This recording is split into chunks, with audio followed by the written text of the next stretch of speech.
at the president's event in Germany. Yeah. But I've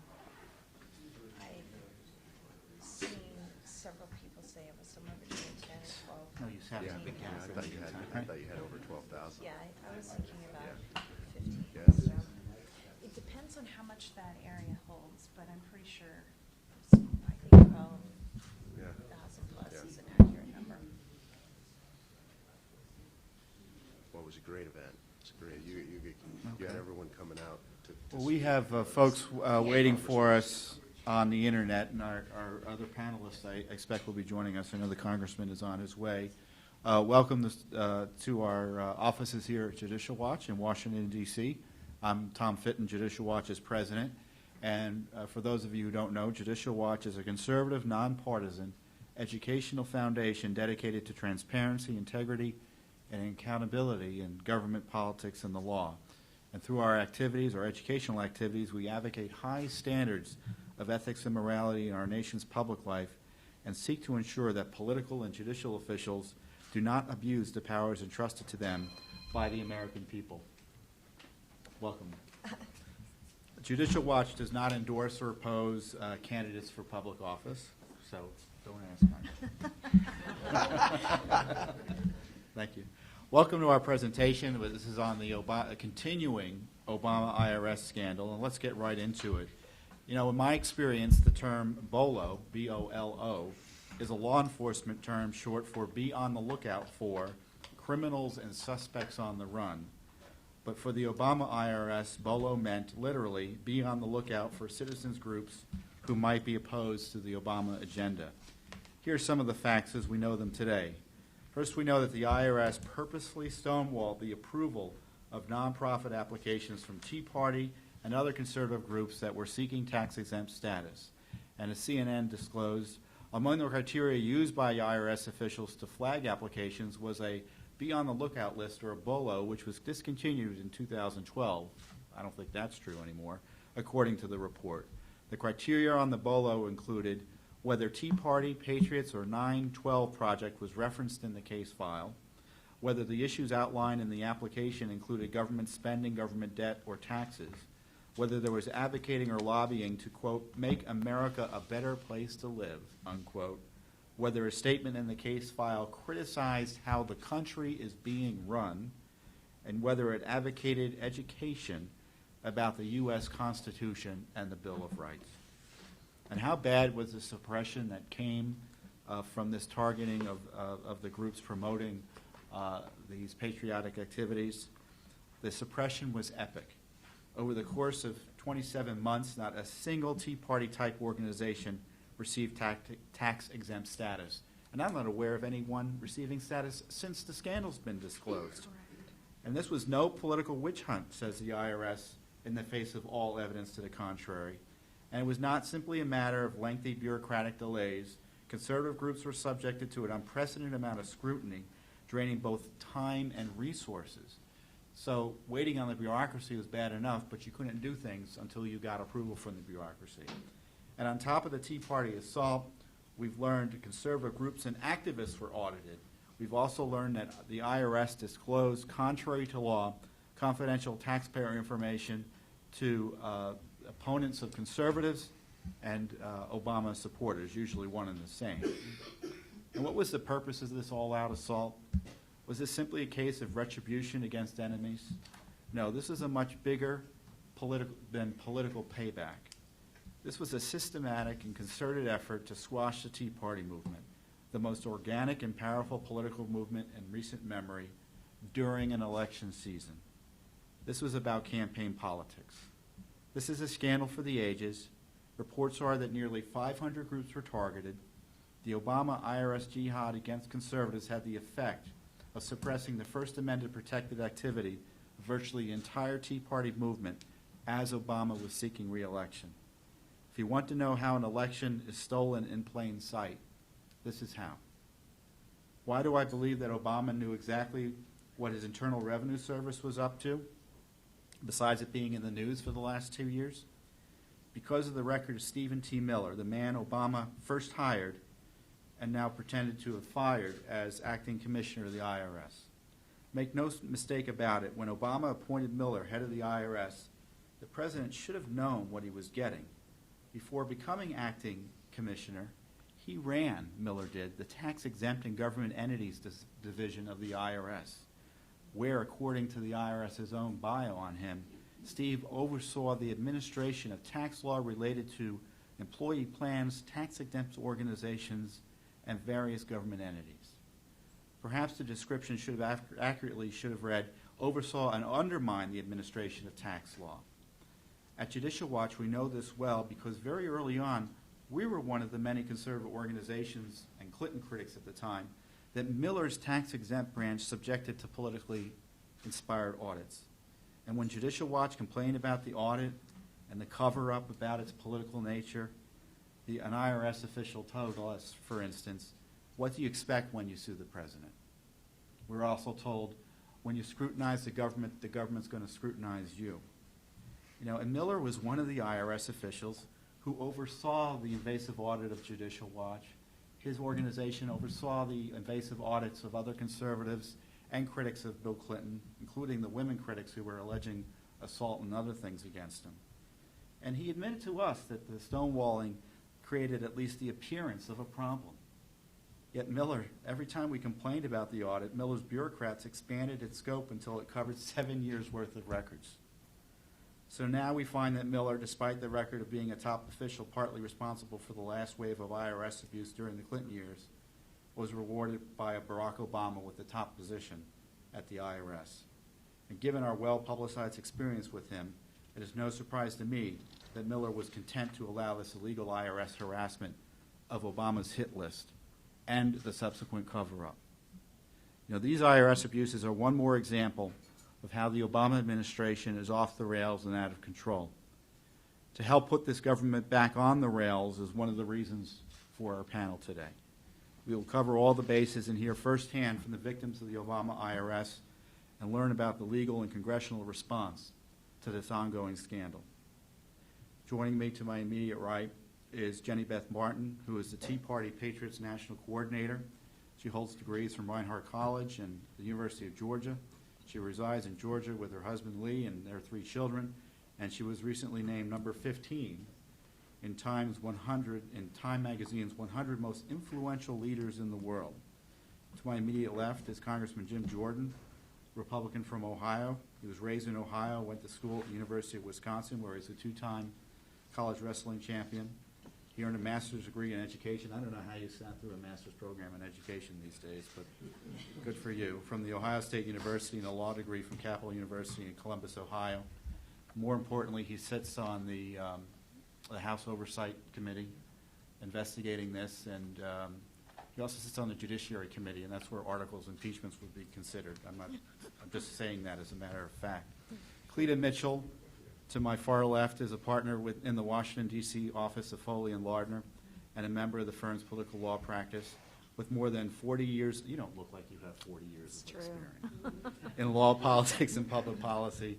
Cleta advises nonprofit and issue organizations, corporations, candidates, campaigns, and individuals on state and federal campaign finance law and a whole host of other matters related to conservative public policy and activism. She is the go-to lawyer for much of the conservative movement on these types of issues, and she's taken the lead in the legal response not only to the IRS scandal, but helping many of the Tea Party groups navigate the IRS over the last few years.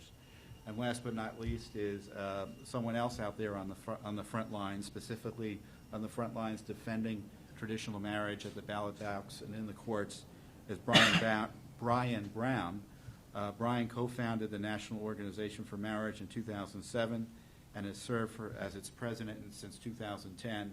And he has a hair-raising story and discussion to tell you about with respect to his organization's run-ins with the IRS. And I want to remind me, Brian, to ask you about what you think is going to happen at the Supreme Court or what next. But let's start off, Congressman, I'll defer to you first, since I know you have a schedule that may require you to jump out. But I turn it over to you. We're going to start at the end with the congressional investigations and where they're going and your perception generally. Thank you, and for the work of your organization. And panel. I mean, Brian, Jenny Beth, and Cleta have been just doing the Lord's work, so we appreciate that. I'll be brief. Just a couple quick points. First, the goal is to get to the truth. Sometimes that takes a while. When you're doing investigations, you got to bring people in, depose them, do the interviews, and it takes a while. I remind everyone it took 8 months to get a breakthrough on the Benghazi story before Greg Hicks would come forward and tell his story in such a compelling way that he did. So it's going to take some time, but we are committed to getting there. There is, as my colleague has said, there's no statute of limitations on the truth. So let's get there. A couple key points. Never, ever forget this is the same entity charged with enforcing Obamacare. So think about it. The entity charged with enforcing Obamacare was systematically targeting groups who came into existence because they opposed Obamacare, and the targeting started the very month, March 2010, the very month Obamacare became law. The link is strong, and that's why we have to, I think, keep that in focus, this Obamacare, the expansion of government, and therefore the limits on freedom that it will involve is central to this story. Second, not only did the FBI director not know who was heading up the case in questioning in front of the committee last week and couldn't tell us who the investigative team was and who the members of that team were, they also, to my knowledge, there's been no evidence to suggest, and Cleta would know this better and our other panelists, but there's been no evidence to suggest the FBI has even talked to victims groups now since they've started the investigation. The investigation is over a month long, the criminal investigation of the Justice Department. They haven't even talked. One of the first things you obviously do is go talk to victims when there's an alleged crime that's taken place, and they've yet to do that. But what we do know, based on what people have said publicly, and again, Cleta, who has done such great work, will I think can talk to this better. But what we do know is that the FBI did pay groups a visit when they were applying for tax-exempt status. So not only were they being harassed by the IRS, they got a friendly visit from the local FBI agent, months and months ago when they were applying for, maybe in some cases years ago when they were applying for tax-exempt status. If that's not chilling, if that's not scary, I don't know what is. Finally, 2 quick points, and Tom referenced this in his opening comments. The fact that the inspector, if you saw the hearing a few weeks ago, we had an oversight committee. The fact that the Inspector General in May of 2012 shared some of his initial findings with Doug Shulman and told Mr. Shulman that these 3 identifying terms, Tea Party, Patriot, and 912, were used to develop a list of groups who were targeted and harassed by the IRS, shared that information with Doug Shulman, 4 days later shared that with Chris Meade, the General Counsel at Treasury, but didn't share it with the Republican House of Representatives, didn't share it with the Oversight Committee, even though we're the committee who has jurisdiction over all the Inspector Generals, even though we were the committee, Chairman Issa and myself, who asked for the audit initially, didn't share that information with us. That's a pretty important point, particularly 6 months before a major election, that he shared the information with the Democrat administration, didn't share it with the Republican legislative branch who had asked for the audit itself. That's information, frankly, we'd have liked to have known in 6 months prior to an election, and we didn't get that information. And finally, the last thing I'd say is this. Viewed in context is the key. Just take the last 4 months. In the last 4 months, I always go back to, I start with the example of Senator Paul standing on the Senate floor asking a simple yet profound question. Can the United States government kill an American citizen on American soil with a drone? And this administration couldn't answer the question for 24 hours. And then you go next to the fact that we've discovered in the hearing on Benghazi that this administration confirmed what we all suspected. The video had nothing to do with what took place. Then you go to the fact that Kathleen Sebelius is talking to insurance companies and hospitals and asking them to contribute dollars as she starts to roll out this Obamacare legislation. Then you go to the AP story. Then you go to the James Rose and Cheryl Atkinson stories. And then you get to this NSA story just from the last 2 weeks, and then the IRS story. And so when you view it all in context, that's what scares Americans, and frankly, appropriately so. And that's why we're here, and that's why it's important, as I said at the outset, we get to the truth. And the members, the Republican members of Congress, and I think some Democrat members of Congress are committed to, they've said publicly at least, they're committed to getting the truth as well. And that's what we're trying to do. Thank you, Congressman. Thank you very much. Jenny Beth? Thank you for having me here, Tom. And thank you, Congressman Jordan, for the work that you're doing in the investigation. We appreciate it, and we appreciate all the congressmen and the senators around the country who are working to get at the bottom of this. Tea Party Patriots was asked, we applied for our tax-exempt nonprofit status for 501c3 and 501c4 in December of 2010. To this day, the IRS has still not given us the definitive answer or the final determination on either of those two organizations.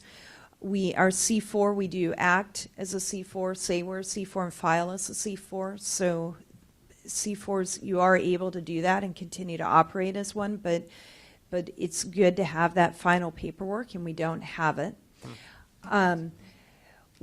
With the C3, it's without having the final paperwork, it's very hard for people to want to donate to you, because a C3 donation is a tax-free donation. So if an individual donates to a C3 is like the Red Cross. You want to know that it's going, if you're writing it off on your taxes, it's actually something you can write off. And without that determination, we're unable to collect, to raise money at this point. We received a letter, like many other organizations, from the IRS in early 2012. We had questions such as name every person in legislative bodies that you've communicated with or have encouraged action for, and they wanted copies of all written communication with those members of legislative bodies. We did not give any of our written communication. I was looking back through some of the paperwork just this past week and realized that last year I just said, just list every member of the Senate and the House and say that's who we're watching, because that is who we're watching with Tea Party Patriots. But as far as personal or written communications, we did not give that. They asked for all of our Facebook information, our Twitter information, all the comments that were made on any of our Facebook pages. So while maybe they want to see if what we're calling for, the actions that we're calling for, falls within the C4 status, and the comments that are written on our page, it's a public page, so if you comment on it, it's available to the public. But they wanted all of this printed out. We have over 1 million fans now on Facebook. Printing out that much material it's a huge burden. And also people who don't like us, just so you know, they still wanted to know what you were saying as well. They've asked for some groups' donors. They asked for a group called American Patriots Against Government Excess in Ohio. They asked this group for all of the books that they read in their book club meeting and a summary or a book report of each of those books. Now, when's the last time you were demanded to write a book report by the government? My 10-year-olds my 10-year-old twins in school, they have to do that, but adults normally don't need to do that. Yesterday at our rally, we had retired Lieutenant Colonel Rick Moreland speak. The group he founded in Albuquerque was put under a lot of scrutiny by the IRS. Not only is he retired lieutenant colonel, he is a West Point grad. He was in the Army Cavalry. He flew helicopters. He currently is a surgeon with the VA, and he founded this group as a volunteer to work to hold the government accountable. And he was asked all of these questions. You heard, as many of the people testified before Congress 2 weeks ago, a lot of these groups, the most money that they raised in any 1 year was less than $10,000. It is not this. These are volunteer organizations, and especially around the country, these are groups who are trying to have their tax status, so they're set up as a legal corporation so that they can go and rent a room in a building and get the proper insurance so that they can hold meetings and assemble. These are not groups who are trying to evade taxes. They're not groups who are trying to raise money and profit. They are truly people around this country who are concerned about their government, want to get together with other people who are concerned about it, petition their government for a redress of grievances, speak their mind without being concerned that they're being asked, that the comments that they make don't agree with the current administration. And for this, we were targeted. And we're still being strung along by the IRS. And contrary to Congressman Cummings' claims 2 weeks ago, this is not solved. No one's been terminated. A resignation of an employee who is already going to resign does not count to me as any sort of accountability whatsoever. Paid leave does not solve the problem. And frankly, at this point, I don't trust that a fourth taxpayer Bill of Rights is going to do anything to help us. There have already been 3 taxpayer Bill of Rights that have passed since the 1980s, and all 3 of these so-called taxpayer Bill of Rights did nothing to protect the Bill of Rights. Thank you, Jenny Beth. There are 2 seats available up front if there's anyone in the back who wants to sit down. And next up is Brian Brown of National Organization for Marriage. Tell us what happened to you and what you're doing about it. Well, when this all started with us, we thought we were alone. So if there's any good that's come out of this, it has been that we've realized that there are other folks like us that are willing to stand up and stand up for our civil rights. Because make no mistake, this is a basic civil rights issue. If you go back to the NAACP case in Alabama, the state wanted their donors and membership lists. And they won that case because what the government was attempting to do was to intimidate them, harass them, rob them of their First Amendment right of freedom of association and speech, to hurt them. And for us, this goes back to March of 2012, when an organization that opposes our position defending traditional marriage, the Human Rights Campaign, the so-called Human Rights Campaign, took our donor list. And as you may be aware, the IRS asks for some of your largest donors. You send them those donors on your 990, but then it's redacted and does not become public. And lo and behold, I wake up one morning and I have folks calling me saying, all of your donors from 2008 that are on your 990 are up on the Human Rights Campaign's website. I said, what? It was hard to believe. And one of the donors that was listed happened to be Governor Mitt Romney, who supported our effort in California, and they thought that this was a big deal. Well, actually, Governor Romney's name had already been public because he donated to one of our campaigns in California, a more political campaign where we had to make his name public. That wasn't the target. The target was everyone else on that list. And just like the Human Rights Campaign, whether you're on any side of the issue, both groups are protected, and those donors that give to a 501c4 are not to be made public. The rules have to be the same for everyone. So we did a little research, and we looked at what the HRC had posted that also went up on AOL, went all over the web. It was posted all over the place, and we noticed something. Someone had attempted to hide markings on that document, and we had someone that was specialist in forensics, computer forensics. He looked at this, and actually pretty easily he uncovered the layer that they had put over these identifying markings.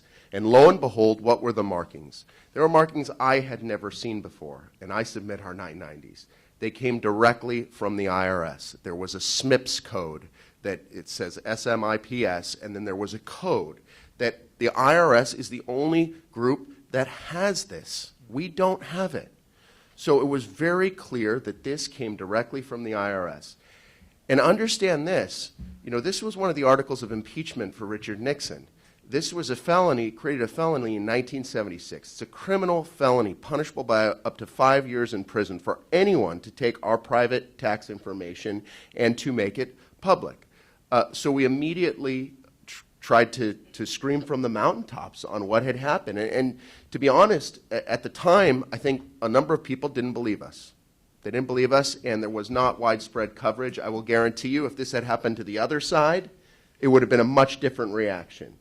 But we kept fighting, and we went to the IRS. We went to the Inspector Treasury General's office. We filed complaints. And you know what? This all took a ton of time and effort and money.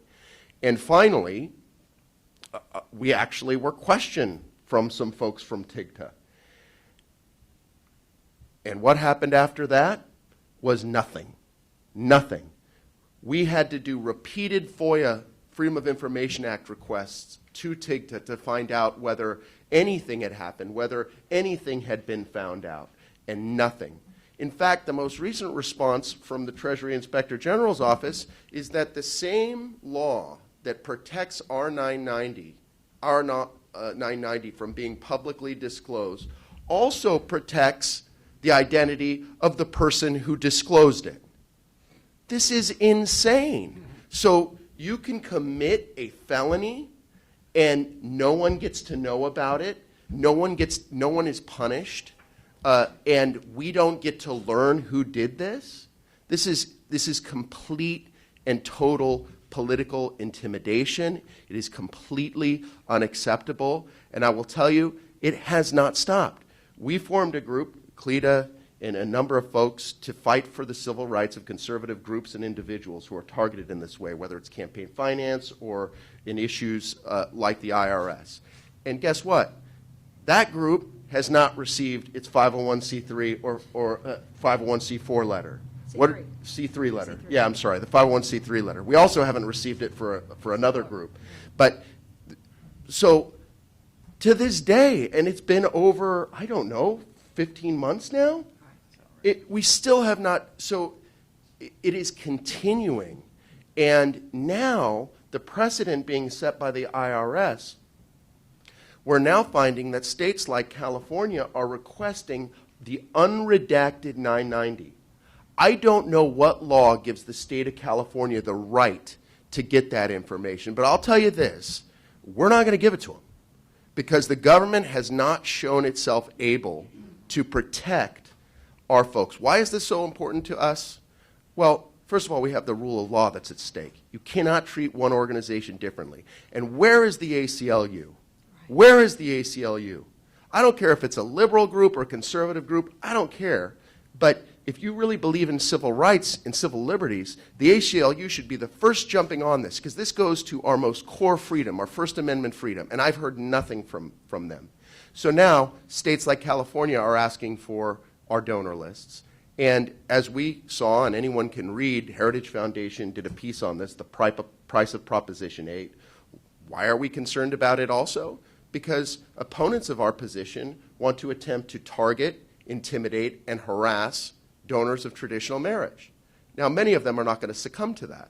But after Prop 8, where we had to disclose donors because it was a political campaign to pass a ballot measure to protect marriage, in California you have to disclose the donors. We saw donors who gave $100, having folks try and harass them at their place of employment. A waitress who gave $100 trying to attack her there. We saw people being left messages, death threats, other things. This is not acceptable in the United States of America. We cannot allow this to go on. And again, I don't care what, frankly, the viewpoint or the difference in the organization is. We cannot have our government systematically attacking and trying to repress points of view that it doesn't agree with. This cannot happen in this country, and it is happening, and it's continuing to happen, and nothing's been fixed. Thank you, Brian. It's clear to me that, CLEDA, that the IRS isn't going to be able to fix itself, and that leads nicely into both what you've witnessed as a representative of the victims and what you're pursuing now in court to try to get redress for the wrongs. Well, thank you all. I hardly know how to even do this in some limited period of time, but let me try. What I do on a daily basis, I always say, people ask me what I do. I say, well, I'm the consigliere to the vast right-wing conspiracy. I mean, I practice law in the area of, I help candidates and organizations and entities who are conservative or Republican candidates, and I have people come in to see me and they say, we would like to be involved in the policy or political process. And here's what we'd like to do. And I tell them, okay, based on what you want to do, this is how you have to structure yourself. Now, I don't care what you want to do in this country. You want to start a business, you want to do anything.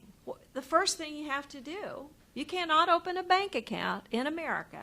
Now, I mean, if you're going to operate under the underground or the black market or the illegal economy, that's just not what I do, so I don't deal with that. So I'm assuming that if you're going to do anything on the up and up that's legal, the first thing you have to do is you have to tell the IRS what you are.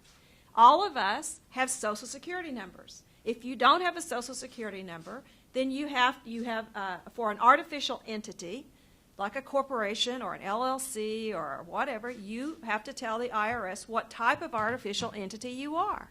That's the first thing you have to do, and then you get an employer ID number, and so everybody has a number from the IRS. So when these people want to gather together, as they are entitled to do under the First Amendment, to associate with one another for the purpose of either influencing policy or politics or something, which is what I help them with, I say, what do you want to do? This is the box we check for you. Before January of 2010, what we would do is I brought a copy of the application for C4 status. It is 19 pages. There are probably a couple hundred questions. You have to provide a lot of documents about what you're going to do. You have to tell the IRS what you're going to do. That's one thing we should stop.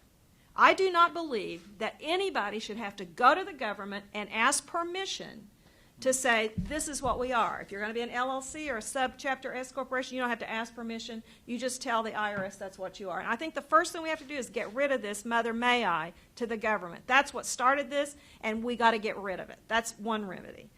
But what began to happen in January of 2010 is that not only did they start, they would usually ask you a few questions about your form or your articles of incorporation, whatever, and the processing time was anywhere from a month to 60 to 90 days for a 501c4, maximum. I began to realize in the spring of 2010, I had a client who applied for C4 status on October the 9th of 2009. They still do not have their letter of determination of exempt status. I have other clients who applied in 2009, 2010, 2011. Still no letters of exempt status from the IRS.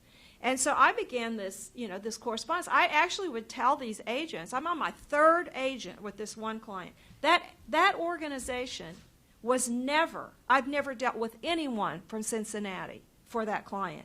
I've been dealing with the Washington, D.C. office since day one. I think when we get to the bottom of this, we're going to find that that was one of the very first organizations that was singled out. Guess what that organization did? It lobbied against Obamacare. That's all it did. In the fall of 2009, remember that was when Scott Brown was elected. They weren't involved with that, but remember that was the time when the Obamacare was before the Congress, and they were raising money and running ads and telling people to call their congressman to vote against Obamacare. The fall of 2009 through the early part of 2010, remember Obamacare passed in March of 2010. That's what that group did. That's all they did. They still don't have their letter of exempt status. And of course, it has affected the organization. They have kind of wound down, put kind of on hold. The other big thing they did, they do they do guides about Congress. One of the terms that was a BOLO term was unfortunately one of their terms, to hold public officials accountable.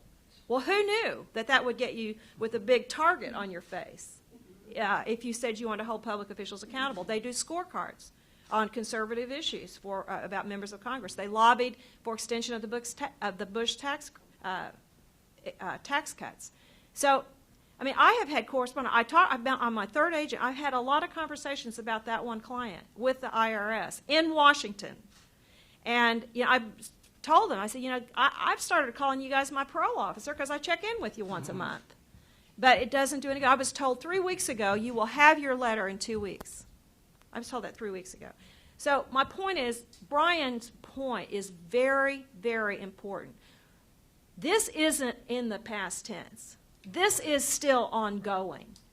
And it is utter lawlessness is what it is. There was a process, duly promulgated forms, everybody filled out the same forms, everybody submitted to the same process. What they created internally within the IRS was a complete abdication of the rule of law, created all these additional questions that they made up. They have no objective standards or legal standards by which to judge the responses. And they've asked for things, as Jenny Beth described, where you had to submit hundreds and hundreds of pages of documents only in the federal government, as Steve Miller claimed, would that be considered to be done for efficiency? But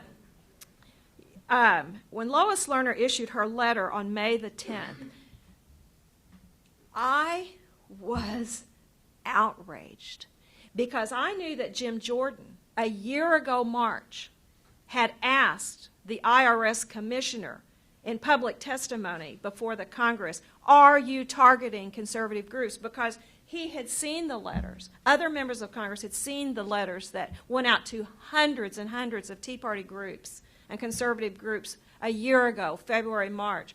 And Doug Shulman, the commissioner of the IRS, sat there and told the Congress there is no targeting. We knew that wasn't true, but what are you going to do when the commissioner says no?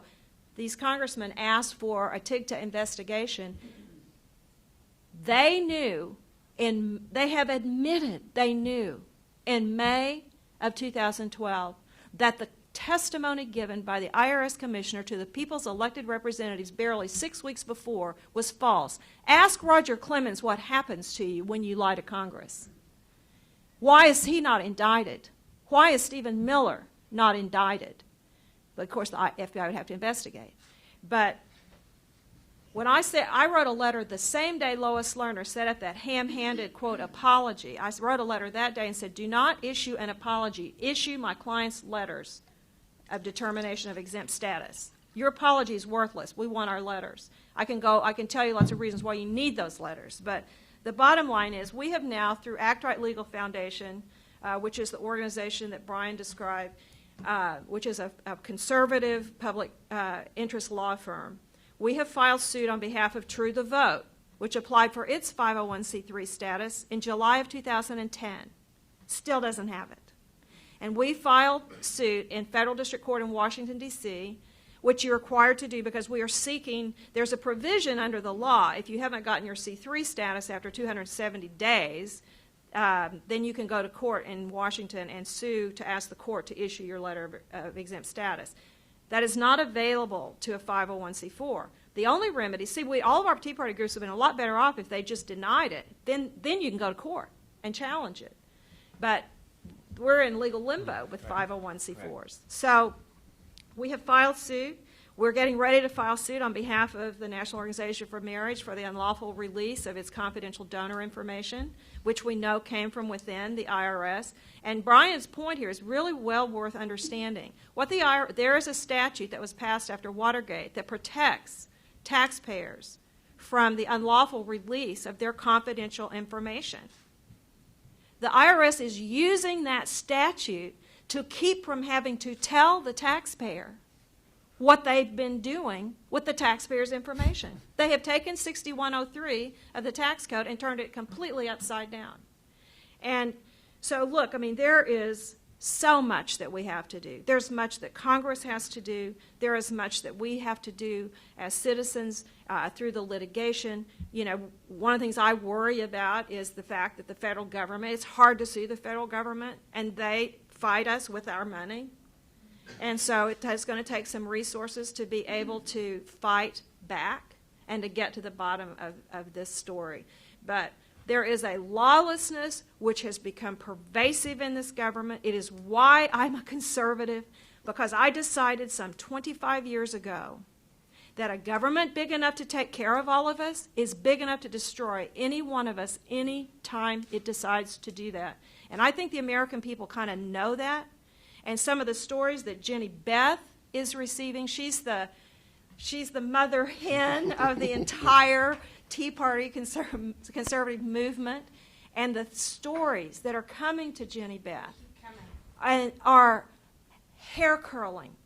And the abuses, the arrogance of these IRS agents, not just to conservatives, but believe me, if you've had any political activity, I think we should stop having to disclose to the IRS our donors, because the liberals use that as they don't want transparency. They want a target list, and they are bullies.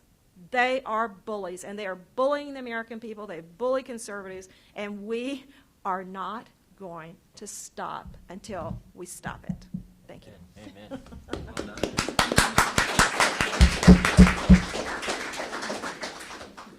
You know, and Obama's responsible for this. He's responsible by being President of the United States. And as I disclosed earlier, the IRS works for him, and he's responsible. And my question for accountability is here, when the President of the United States, an agency answerable to the President of the United States, suppresses an entire political movement in a way that has the effect, intended or otherwise, I think it was intended, to help him stay in office, you have to remember what the election turned on in 2012. Less than 500,000 votes, and I think that's a generous number between Ohio and Florida. If it had gone a few 100,000 votes the other way, we'd have a different president.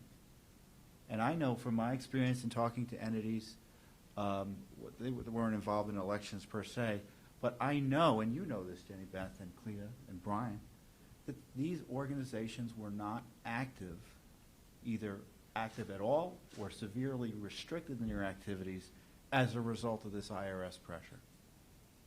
So as far as I'm concerned, there's an asterisk on this man's reelection. And as the head of our government, as the head of our executive branch, he is responsible. And I know people talk about impeachment. You know, I think we're beyond that. In different circumstances, in different governments that govern Western democracies and republics, someone responsible for this would resign. I know politically he's not going to do that, but that's how severe an issue it is. It would cause the resignation of more honorable officials. So with that being said, what next, Congressman, in terms of congressional investigation? You just keep the pressure on. Again, think about what we've learned in just the what's it been now, 6 weeks since May 10th. May 10th since the story since Lois Lerner went to that event and had the question. We've learned that the question was planted, where she revealed it. We learned that the two rogue agents explanation is not true. We've learned that Mr. Schulman went to the White House 157 times. We've learned that the FBI doesn't know who's heading up the case. The director of the FBI didn't know who's heading up the case. No evidence that they visited any of the victims' groups, but we do know they did pay people a visit, as I said earlier, when they were applying for tax-exempt status. We know that groups who have had exempt status applications still pending, still haven't got the notice. And we have learned that confidential information was in fact released. So we've learned all these facts as we started. You just got to keep going. 2 weeks ago, we sent a letter requesting interviews for 17 different folks in the IRS, some in Cincinnati, some in Washington, and we'll continue to get to the bottom of it. The commitment is strong from our side to get to the truth, and that's what we're all about. So hearings will continue to happen, but you can't get that evidence. And I know I want to go as fast. I want to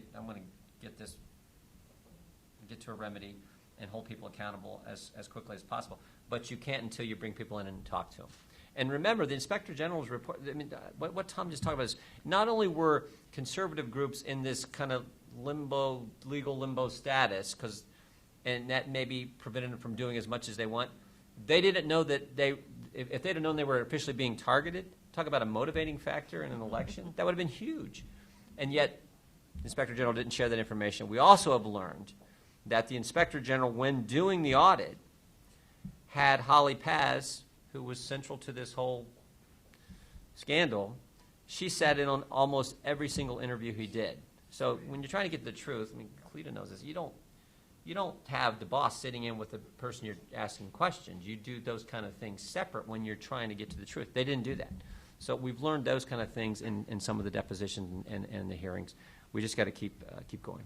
Well, you know, remember, the IRS began this process, it looks like to me, by initially talking about targeting individual donors to so-called C4s. To put it in context, the left is obsessed with these C4s because they want to suppress political speech that they don't like. And so they were pressuring the IRS to reinterpret the law as to disallow, practically speaking, contributions by donors to C4s by making the tax bite as a result of such donations so onerous as to prevent them from happening to begin with. In response to outrage at that, they backed off. But we didn't know they didn't back off, because what they did was they started doing what the left wanted to do, both the Obama campaign, their allies in Congress, and their left-wing interest group allies on the outside and started focusing on the C4s directly. My next question is, and then we're going to open it up to the floor, is we're talking about only C4s now in application status. We also know that C3s were audited. We also know, and Jenny Beth, you know, and we've been in meetings and there's been talk about individuals being audited as well. So this is just the tip of the iceberg, and to the degree you all have information to share with individuals about how broad this scandal is beyond this exemption application process, I thought it would be useful to talk about. I may have to run to Go both. ahead. So I just would jump in and say one last thing, and Jenny Beth hit on this earlier, and I think this is so important. Think about, so many of these groups are just folks who, Jenny Beth talked about the very little amount of money they spend in operating each year. They meet in the church basement, they meet at the elementary school, they meet at the VFW hall, and yet they were systematically targeted by their government, and in some cases, the FBI paid them a visit. Now, if that, to me, that's the story that needs to be told more, that took place. It's one thing for the IRS, and we all hate the IRS and that they were doing, that's terrible. But for the FBI to actually come pay a visit to some of these people, I mean, the FBI comes to your door and leaves their card. If that's not chilling, I don't know what is. Just because you're exercising your First Amendment rights and a group of you are getting together because you care about the Constitution, you don't like Obamacare, and you're meeting at the church basement, and the FBI visits you, that happened in America. So to me, that's the story that, I mean, some of this is starting to get out, but that's a story that needs to be told. These are just regular Americans doing what Americans have been doing forever, and the FBI visits their home. One thing on the C3 side, during the campaign in North Carolina, the marriage amendment campaign, which was victorious, we passed a marriage amendment in North Carolina by 61%. We were able to work with Billy Graham, supported the amendment, and ran some ads supporting the marriage amendment, defining marriage as the union of a man and a woman.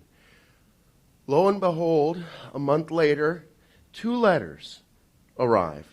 2 different organizations, Samaritan's Purse, which you may have heard of, Sean Hannity supports, and also the Billy Graham Evangelistic Association. There are 2 different groups. Franklin Graham is involved with both, but 2 different groups the IRS decides it's going to audit.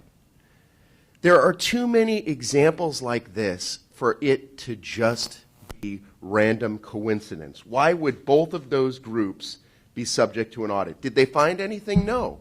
But, you know, Franklin Graham has spoken about this. Even with, you know, relatively large organization trying to do great good, it took a ton of their staff time, a ton of money to try and get through both of this. So here's a C3 that's subject to an audit, and it happens right after they do what they're allowed to do and take a position on the marriage amendment. That's just one example.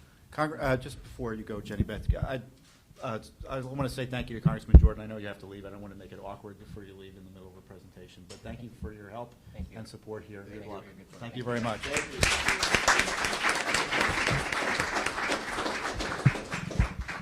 Jenny Beth, please.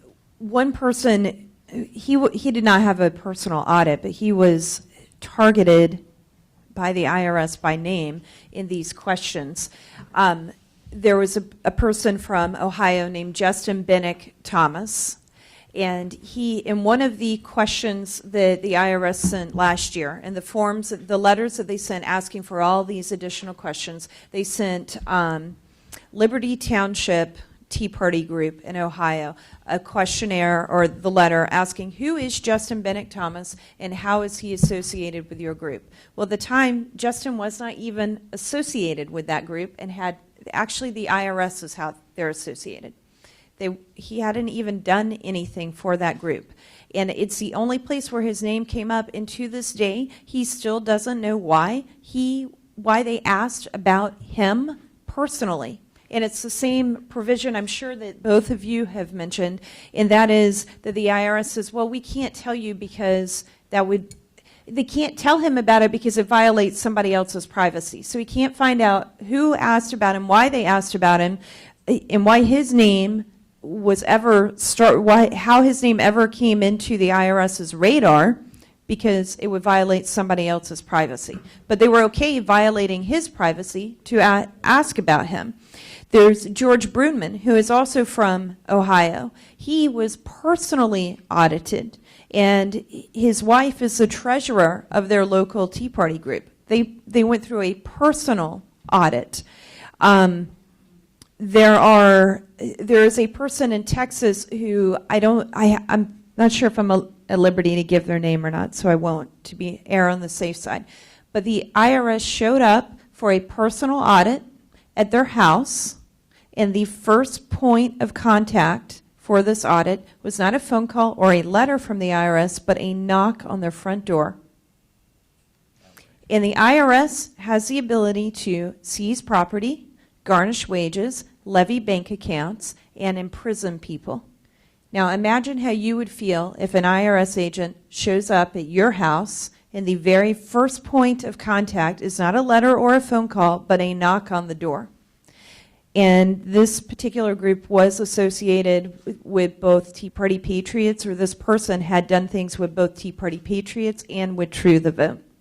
And the stories just keep coming. And Rachel, who's sitting in the back row there, she's on my support team. She's been talking and interviewing a lot of the people where we're getting the stories, and they just keep coming. Yesterday at the rally, she had to go out and talk to 2 or 3 different people at the rally who were saying, I haven't been able to get anyone to talk to me yet, but I believe I was a target. I've spoken to a person who said, I donated online, and 6 to 8 weeks later, I got an audit. Another person has said, I made comments online, and then I was audited, and the questions they were asking were about tied to the comments that I had made online. So we're running these things down. It's hard to tell if there's a true trend or not, because there's so many people in America that this, statistically speaking, maybe it's just random. So we're trying to get to the bottom of it, but at this point, we know that the IRS has been doing this. We knew it was going on in March of last year, or earlier than March of last year. We know that the IRS commissioner lied before Congress, which made it very difficult for people to believe what we were saying about what happened, because you have this person who swears to tell the truth and actually lied before Congress. We know those things were happening. We know the government is too big and too powerful, and the integrity has been so severely shattered that now the IRS really can't even conduct business at this point, because if it does, people question, is this really legitimate, or is it because of where I stand on the political issues, or the donation that I made to the Romney campaign, or the donation I made to Tea Party Patriots or some other organization, or simply because I made a comment online. It's lawlessness, and it's a very serious problem in our country right now, because the foundation of our government is shaking right now. Amen. And True to Vote, by way of disclosure, we're representing True to Vote and working with them on election integrity issues as separate legal matters. But True to Vote wants election integrity, so you imagine why the left hates them. Hates them. Hates them. The True to Vote story, if that is not frightening, I don't know what would be. Well, I've always said, I'll tell you just briefly, Brian and I did a panel at CPAC in March of this year called The Bullying of the Left. And what I've realized over the last couple of years, if you really want to get the loony left, and that is a very expansive group that starts at the White House and includes many members of Congress, if you want to get them really exercised, then you get involved in one of 2 issues: marriage, traditional marriage, supporting and defending traditional marriage, or election integrity. I happen to work with people who do both, so I've seen it really up close and personal. But the kind of treatment that Catherine Engelbrecht, her family, and her family business have endured because she had the temerity to want to get involved in training citizens, recruiting and training citizens to be poll watchers, to be involved in watching the election process, which, by the way, we as taxpayers pay for people to go to other countries to monitor elections, to do exactly what True the Vote is trying to do in this country. And we are supporting through 2 different agencies sending citizens to monitor elections in other countries. And that's really all that Catherine Engelbrecht and True the Vote has tried to do. Make sure that the election officials are following the law. As Tom knows, as Judicial Watch has been very involved in, sending letters to election administrators saying you have more registered voters in your jurisdiction than you have adults eligible to register to vote. You need to clean up your rolls. Very, very controversial stuff, right? Catherine Engelbrecht, after she founded King Street Patriots in 2009 in Houston, Texas, and they met once a week. They would have people come. You know how they funded their organization? They passed a cowboy boot.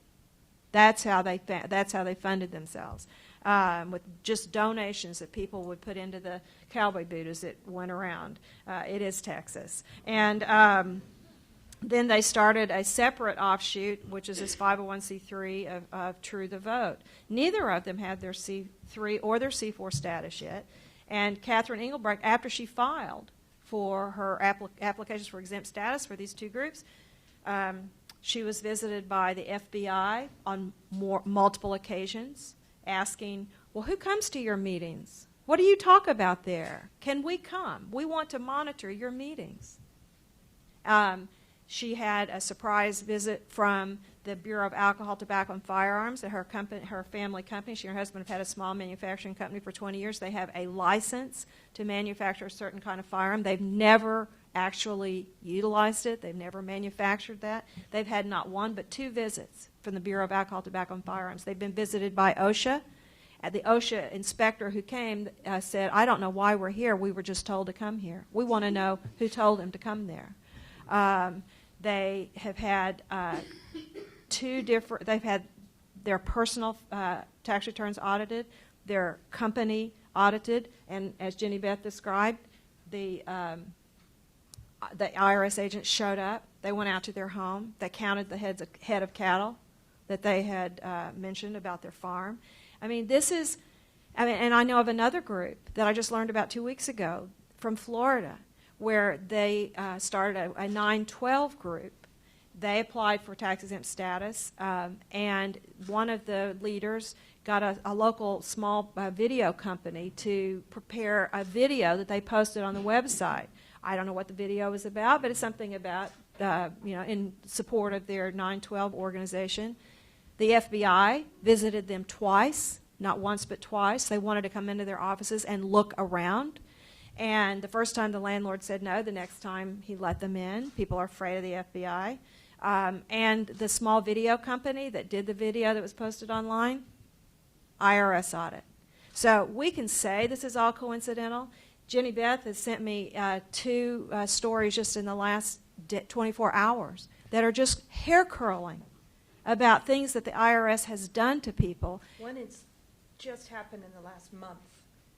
The thing, Not stopping. and the IRS agent comes in. They are in Indiana, and they had supported Mitch Daniels. They have a picture of Mitch Daniels who had visited their business, their restaurant, and the IRS agent says, "Why do you have a picture of Mitch Daniels on your wall?" Well, he is the governor, and you want to say to them, well, "Why do you have a picture of Obama hanging on your wall at the IRS?" Because he's the president, right? I mean, the president's picture is hanging on all, but. It's the audit division. It's not just the exempt organizations division. It's the audit division. It's all of it. And I actually think that it is so rotten that it can never be reclaimed. I don't think that this is I'm really old, and there used to be this magazine called Red Book, and they have a column every month called "Can This Marriage Be Saved?" And so here's the question: can this agency be saved? And my answer is no. It cannot. People, it's too big, it's too powerful, it has instilled fear in every American. We are Americans. We should not be afraid of our government. But right now, I would say be afraid. Be very, very afraid. And I've had these people write to me and say to me, "You're so brave." Isn't that terrible? That people would say, "You're so brave," just because you're standing up for our Constitution? I mean, all of these people, I'm sure Brian gets that, Jenny Beth gets that, Tom gets that. You're so brave. There's something wrong, people. And it is rotten to the core. And when an agency is this big and this powerful, and when you run deficits, the size of these deficits, so that they feel empowered to go and basically take as much money as they can to finance these deficits, it all fits together. These are not separate. It's all the same. It's a continuum. So I would tell you, you should read Ileana Johnson at National Review. She's doing wonderful work. And you should and go to National Review online. You should be reading her articles. She is digging, digging, digging. You should read the Wall Street Journal. Peggy Noonan, Kim Strassel, John McKinnon, the reporters at the Wall Street Journal are not letting up. Others may have subsided. I hope I'm not leaving anybody out. But they are the ones, and if you want to know what's happening, and we're going to do our best to try to keep people informed about this also. Tom, can I say one? I'll try and be brief. I don't think that I've ever talked about this angle of this, but I do think it's a bit philosophical. But I think that there's an idea that I have about why this is so important that I think is important to convey, and that is, when de Tocqueville wrote Democracy in America, he talked about Americans' almost rampant necessity to create organizations. What was unique about America was that Americans would organize. They would get together. They would create, a temperance society, or they would create some sort of organization to solve a problem that they believed in. And when he was pointing to what was unique about America, in contrast to Europe, was this civic responsiveness, this need to create organizations. And this was the uniqueness. And then he further posited, well, this is a part of the reason why the state is not so a part of every American's life, because these institutions are mediating structures between the state and the individual. What is at stake in this IRS investigation? Well, nowadays, it's not like then. When we want, as Cleta said, when we want to organize behind a cause, whether it's a social welfare cause, whether it's a charity, we have to get a letter from the IRS that allows us to do this, so we can open up a bank account, as you said. Well, if you think it's just coincidence, why is it that the one side of the organizing, the conservative side, happens to be the one where there are all of the stories of harassment, intimidation, not being able to get your determination letter? So what is at stake is exactly what de Tocqueville said was the unique and important part of what makes America America.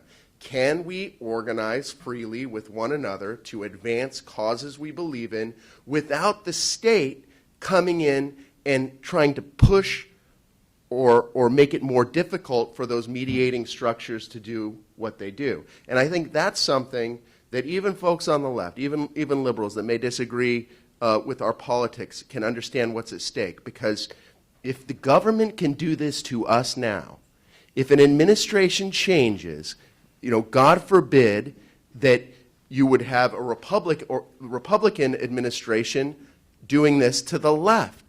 Once the precedent is set, it can be used against any side of the aisle. And that's why everyone should be concerned about this.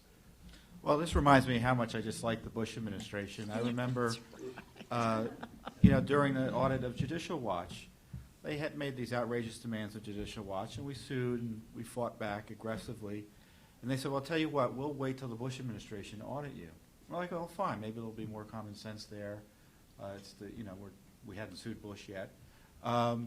And Bush administration comes in, we point out all the evidence, the IRS officials telling us what do you expect when you see the president, the audit beginning 2 weeks after the Clinton White House sent a missive over to the IRS. And the Bush administration said, oh, no, we don't care.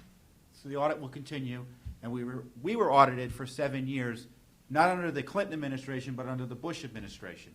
They allowed this Clinton corruption in the IRS that everyone knew about to fester and continue unmolested.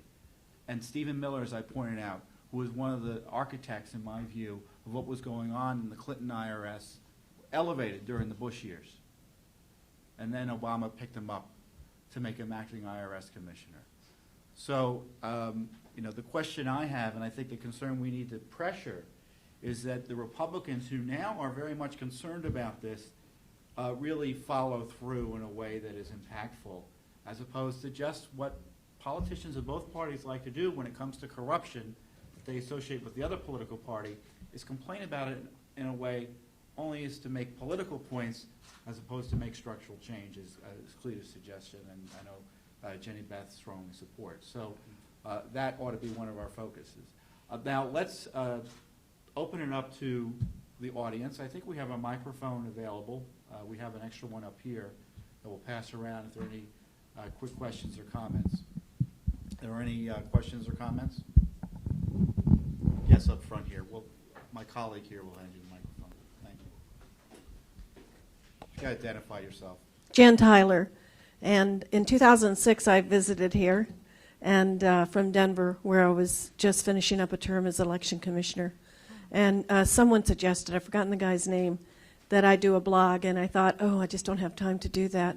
But I did, and then I wrote as National Election Reform Examiner, and before Christian Adams and some of those people came on the scene. I don't do that now, but I still follow things.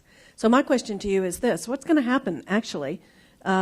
Congress really does not have enforcement authority. So where is this going to lead us? I mean, you've mentioned that you think certain changes should be made in how these applications for 501c3s and 4s are administered. Do you really have hope for that? And then what's going to happen to the people who actually released your information, both the individuals and the institutions? Well, we want to be able to name names. I think that's really important. That's one of the things, and we want to be able to name names, and hopefully through discovery and the litigation, we'll be able to get those names. Eventually, when you asked me about the Congress, I think that I personally think that what the House should do is create a select committee that consists of people from several of the committees, because this goes across jurisdictional lines of the committees, and it goes across agency lines, and I think there should be a select committee with its own staff. I don't want a special counsel appointed, because that person would no doubt be reporting to Eric Holder and the Obama administration. That gives me no comfort.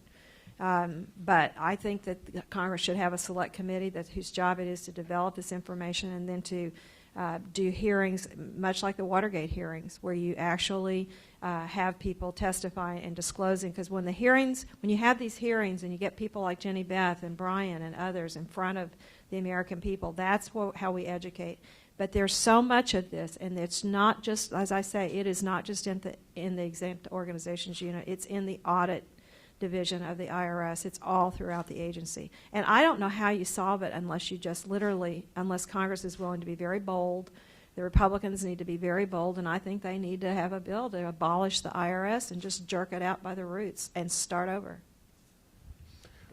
Well, in our case, there are both civil and criminal penalties, and so it's critical that we get the answers as to what TIGTA found, because right now we're not as small as some organizations, but we're really spending a lot of money to research, to find out, to get lawyers to help us, and it's taking a lot of work. But eventually, I do think we will find out there's going to be a lot more that comes out on this, and it's not going to be 2 rogue employees. I guarantee you that, the way this is played out.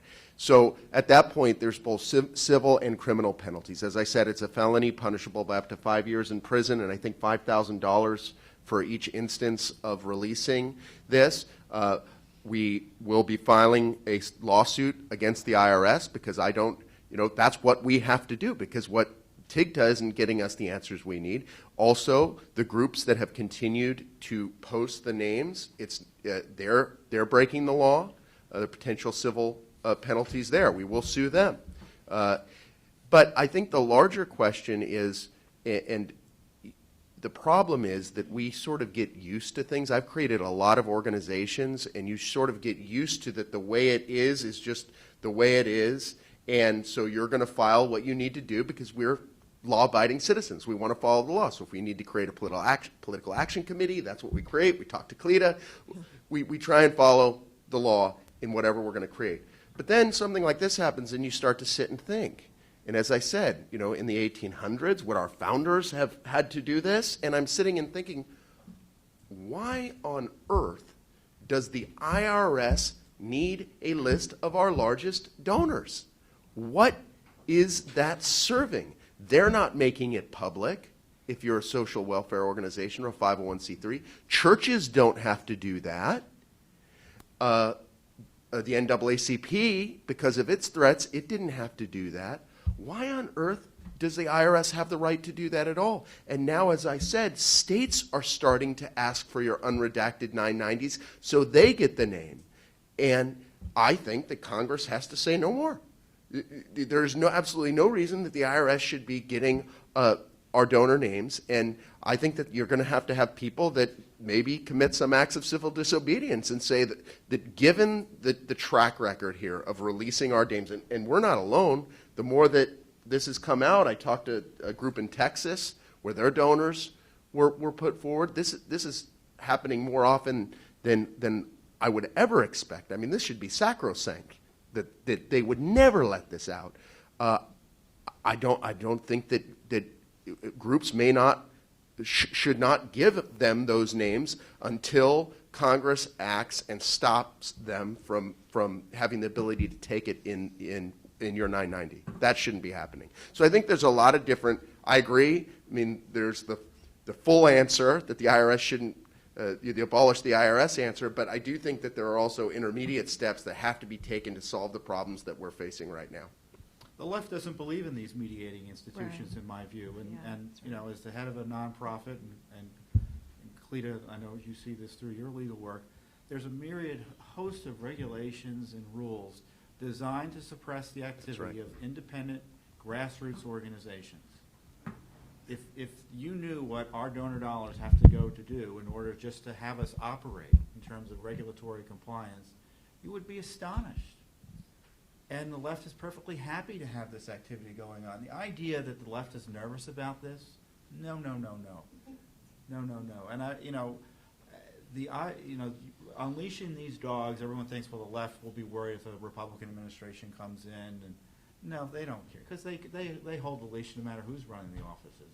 Because they're all union employees. Well, they don't go or they're away. Union members. They're there Yeah. from administration to administration. You abolish the IRS. If anyone who is involved in this, I don't want them working for the government ever again in any government agency. They have abused their authority. They turned their position of authority into a weapon, and they weaponized it and set that weapon, the sights of that weapon, on citizens of this country. And I don't trust them to do it, not to do it in any other position. I have no faith that they will not do it. It may not be for another 5 or 10 or 20 years, but these people, they get in there and they're lifetime employees, and I want them out. I don't want my taxpayer dollars paying for someone who's willing to abuse their authority in this way. Thank you. Any other questions or comments? In the center, Fred.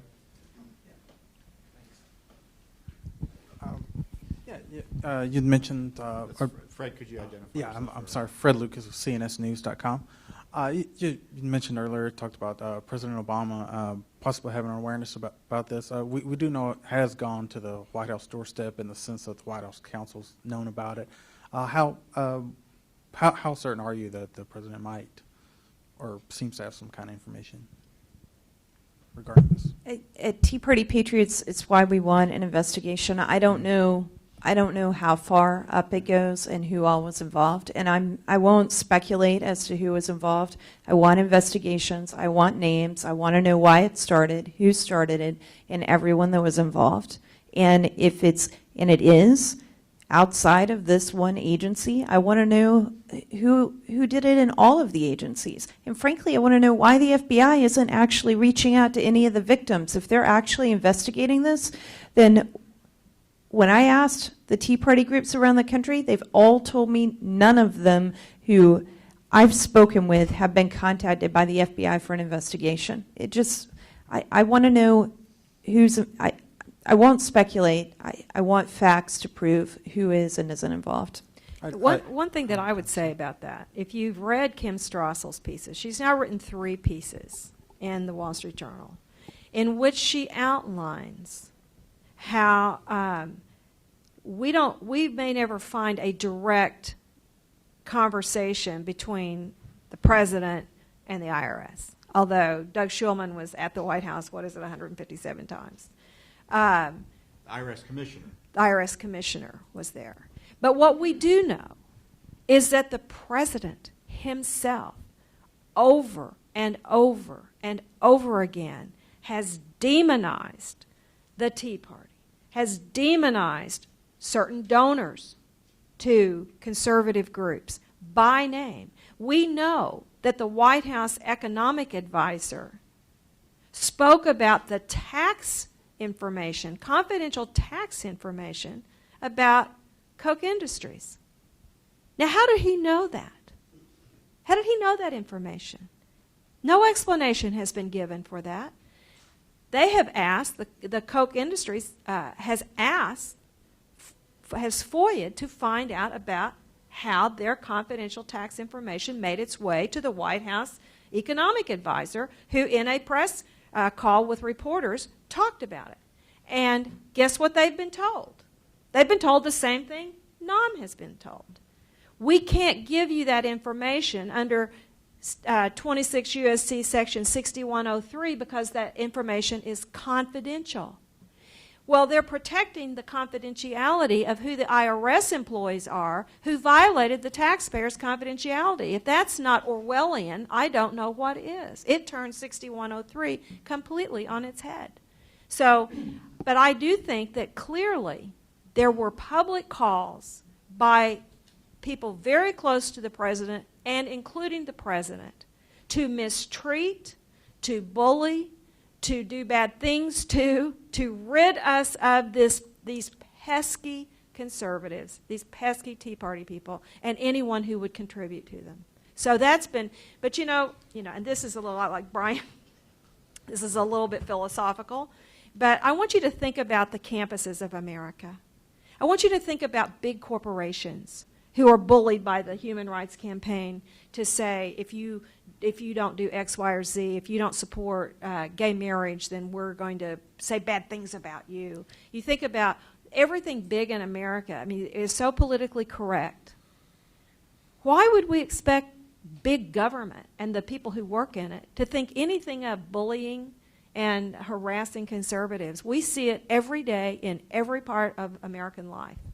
That, to me, is ultimately part of the problem. But I think that you have these are union employees. They give all of their money to the president and his party. They don't like conservatives. They talk about that. That's just accepted.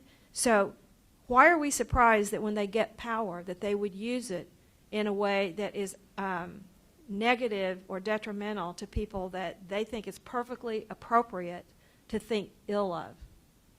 I just think that that's part of what we're dealing with. Well, in our instance, the co-chair of President Obama's re-election campaign was the one who got and made public the donor list.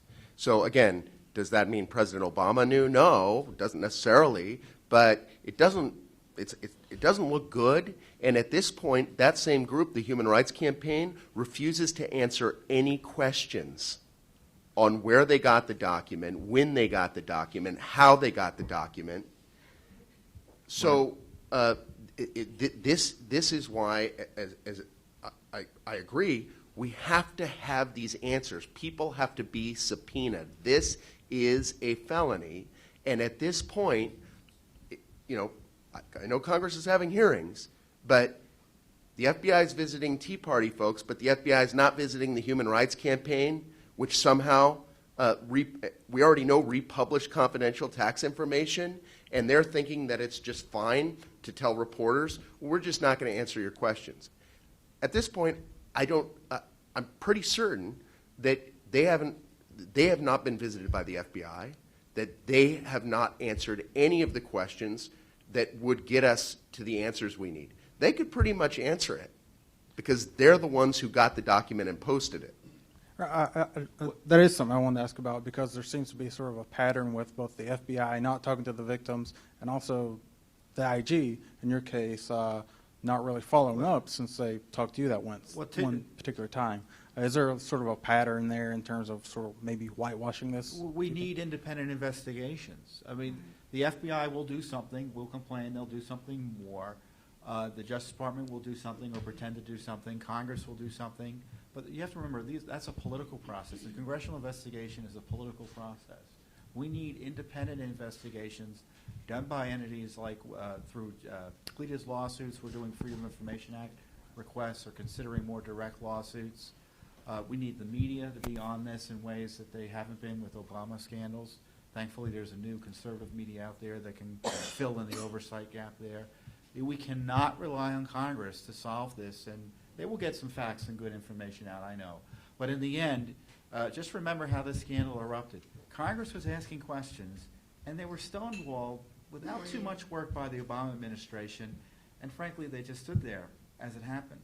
And, Congress will never be our protector here. And I have to say about the presidential responsibility, we have all our investigations going on into that, but he is responsible, whether or not he made a phone call.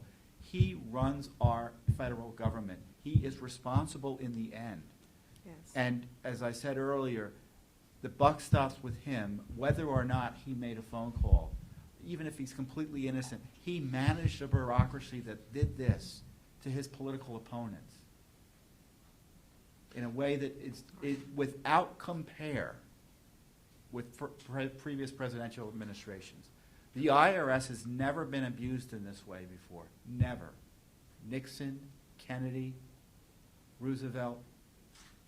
I mean, there were targets of audits, political audits, during all presidencies. We understand that. I'm sure there were some leftist groups that were audited by an over-exuberant IRS agent during the Bush years. Probably one or two. We never heard about it. Yeah, well, We now, would have heard about now it. they're coming in out of the woodwork after the fact. But that's almost irrelevant to this case, because we're talking about an entire movement, hundreds of groups that were targeted. There's nothing to compare. And this president is responsible whether or not he told the IRS to do the audit. Now, in my view, as Cleta pointed out and Kim Strassel's pointed out, Wall Street Journal, all the IRS had to do was look to the skies to see what the bat signal was from the White House and his allies in the Obama campaign, the allied interest groups, and Congress. Well, don't all the dirty work was being done in a coordinated way. And I guarantee you there's a White House involvement here. I'll bet you a nickel that the White House made a phone call and was aware and had pushed this indirectly or directly. Well, don't forget that in the case of True the Vote, there were the Elijah Cummings, and who is the ranking Democrat on House Oversight Committee, who a week ago posted an entire transcript of an interview with one of the IRS employees, no doubt for the purpose of giving a roadmap to the White House and all the other potential witnesses from the IRS as to what they're asking, so they can all get their stories straight. And Elijah Cummings and his chief staff person organized a letter signed by a whole group of Democrats in the House that went to the IRS requesting that True the Vote's tax status be denied. Now, that's a directive from Congress. They also, there were a group of 17 Democratic senators who signed the same letter. Didn't the Obama campaign complain about True the Vote? Yes, in the month before the election, Bob Bauer, who was Obama's the campaign general counsel, then he went over to the White House and was White House counsel for a period of time. Then he came back out of the White House and was again general counsel of the campaign. A month before the election, or the week before the election, did a memo about all the how bad all the Republicans are on various things, and then did a whole section attacking True the Vote as being engaged in voter suppression because they, as I said, had the temerity to want to do poll watching and do election integrity. Had pages and pages attacking True the Vote. So why are we surprised that the IRS was following suit? So the president, in his personal capacity, his people representing him personally in his campaign, were pressuring an organization that was subsequently, or that was contemporaneously being audited by the IRS, and as Cleta pointed out, audited by other government agencies. These ATF inquiries were audits. Were audits. So maybe the IRS isn't the only agency that needs to be considered from the bottom up. Other questions or comments? Yes, this is Bob Magnuson. I'm retired.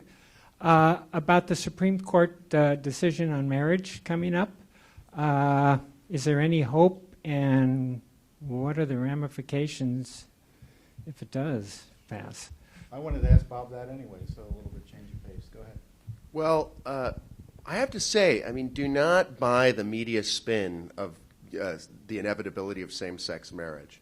I mean, for example, 2 months ago in Illinois, President Obama, Rahm Emanuel, everyone was pushing a supermajority Democratic legislature to pass gay marriage, and the African-American ministers there were, and there was a broad coalition, but I have to give them kudos.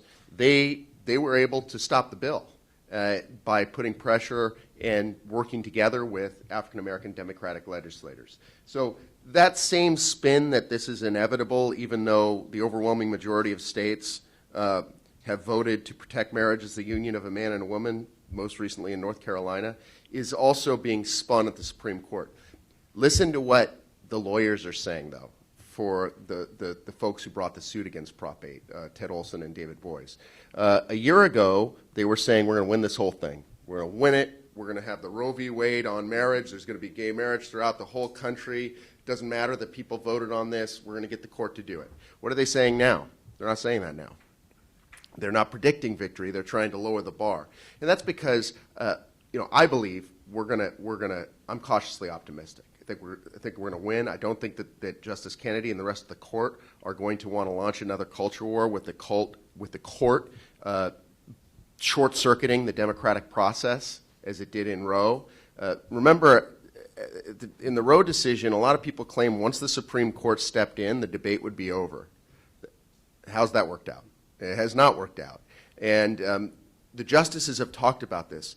Again, it's hard to read tea leaves, but if you look at some of the comments from Kennedy to even Kagan about the court injecting itself into the political process, I think they bode well for us. So I think what we're going to see is probably, it'll be next week. I'm guessing the 27th.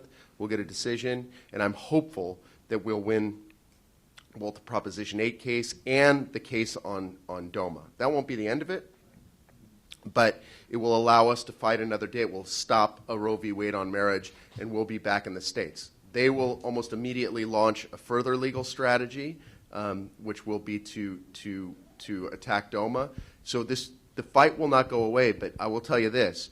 If we win at the Supreme Court, it will be one of the biggest victories, and the media will try and downplay it.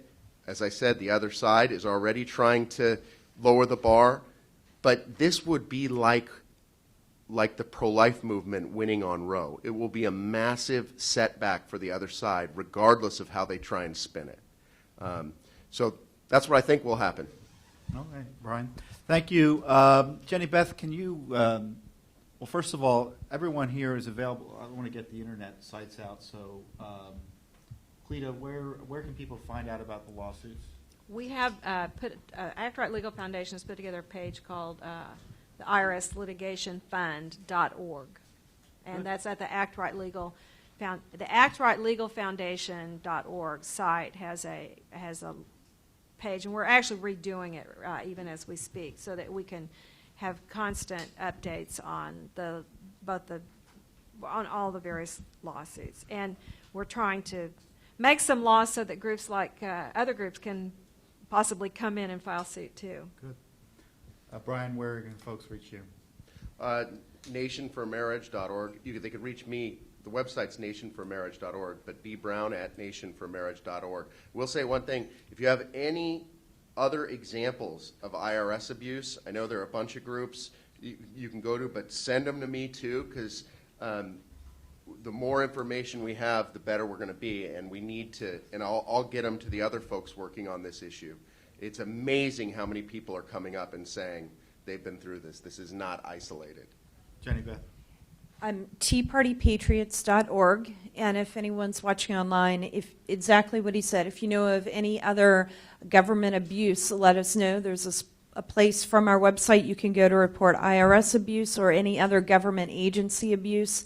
If you work for the government and you're aware of waste, fraud, or abuse, we'd like to know that as well. We've had a few people anonymously send us information for areas we should be looking at and investigating that are related to the IRS and other matters. If you own a gun store or are active in the Second Amendment, or if you are a pro-life organization and have counseling sessions that maybe the IRS was asking information about, we're looking for information about any of those as well, because we think this runs far, and we're trying to just figure out what's happened, and if it's not an issue we take up, we'll get it to the appropriate group that does take it up. But this is, it's